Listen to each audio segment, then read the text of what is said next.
Suatu ketika seorang sahabat Nabi bernama Salman Al-Farisi radhiyallahu anhu wardah. Namanya Al-Farisi berarti dari Persia. Berarti dia adalah seorang asing di Madinah waktu itu. Berarti bukan orang asli. Dia adalah orang asing pada saat itu. Tapi dia punya niatan untuk berlama-lama tinggal di Madinah atau bahkan menetap di sana sehingga punya niatan untuk melamar seorang perempuan. Akhirnya jatuhlah pilihannya kepada seorang wanita Ansar yang dia senang hatinya terhadap perempuan tersebut.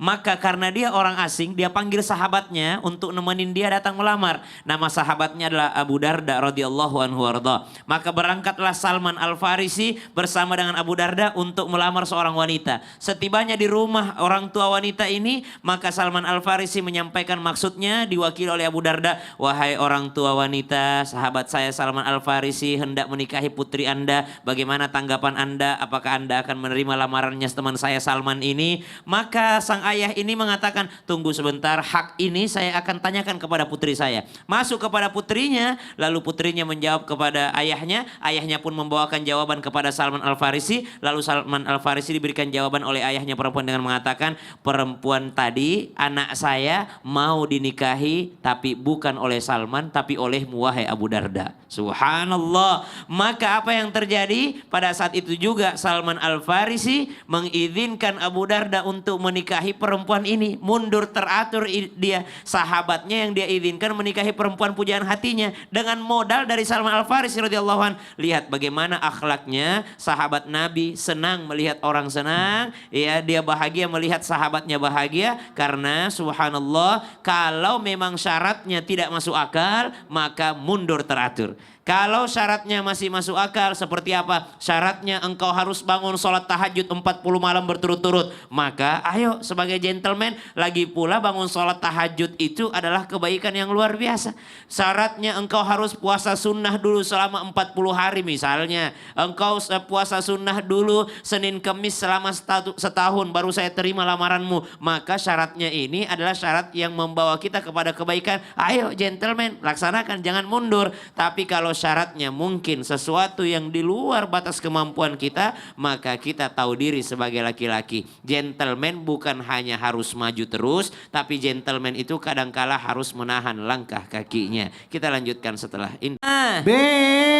Maka jikalau syaratnya sesuai dengan syariat, laksanakan. Apalagi kalau syaratnya membuat kita semakin rajin ibadah. Pernah ada kisah seorang perempuan yang dilamar. Kata perempuan tersebut, kalau engkau ingin melamar saya, maka aku berikan syarat. Engkau harus menjadi orang yang 5 waktu sholat di masjid. Supaya engkau selalu lewat depan rumahku. Akan kupantau. 40 hari lamanya engkau jaga 5 waktu ke masjid. Maka laki-laki ini karena bertekad melamar perempuan tersebut, dia 5 waktu ke masjid. Subuh, zuhur, asar, maghrib, isya. Tidak pernah lepas istiqomah. Di hari ke-40 sang perempuan sudah menunggu lamarannya. Apa yang dikatakan? Ternyata lebih nikmat saya rasakan sholat di masjid dibandingkan untuk mendapatkanmu saja. Kalaupun engkau tolak lamaran saya sekarang, maka tidak masalah. Saya sudah mendapatkan kenikmatan sejati, yaitu datang berjamaah ke masjid. Subhanallah. Berarti kalau syaratnya berat, tapi membuat kita semakin dekat kepada Allah Subhanahu wa Ta'ala, maka ayo gentleman, laksanakan. Yang kedua, syaratnya daripada yang diberikan ini sesuai dengan syariat. Seperti apa? Nah, bukan kami menolak lamaranmu, tapi bolehkah engkau datang tahun depan lagi? Kami akan menyimpan anak perempuan ini dengan syarat tahun depan engkau sudah punya rumah. Diperkirakan memang dia sudah mau punya rumah, atau mungkin dia sudah mau menyiapkan segala nafkahnya untuk calon istrinya kelak. Maka syarat ini juga jangan diambil mundur. Kalau bisa diusahakan, gentleman mengusahakan. Laki-laki itu Masya Allah. Lalu dia mengusahakannya, mesti ada jihad fisabilillah. Tidak akan pernah lepas pertolongan Allah kepada seorang hamba yang berniat menikah. Maka akan selalu datang pertolongan Allah Subhanahu wa Ta'ala. Tapi ada syarat yang mesti langsung mundur. Syarat apa itu? Syaratnya yang tidak sesuai dengan syariat. Apa itu? Kalau kau mau nikahi anak perempuan saya, kau harus rela tinggalkan ibumu.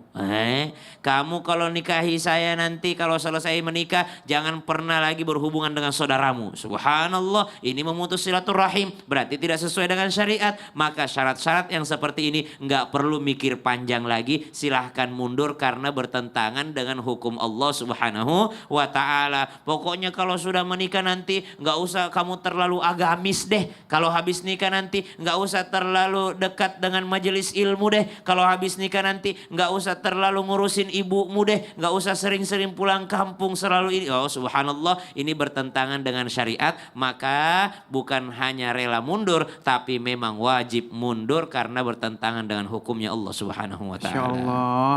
Lagian kalau misalnya yang itu kalau misalnya udah bagus semua syaratnya jangan yang repot-repot kali ya. Iya. Jangan mempersulit lah ya. Jangan mempersulit. Iya. Yassiru wala tu'assiru. Iya, Insya Allah jadi permudah, baik jangan semuanya. dipersulit. Iya. Nanti rezeki mah dicukupin ya Ustadz ya. Oh, Masya Allah. Terima kasih.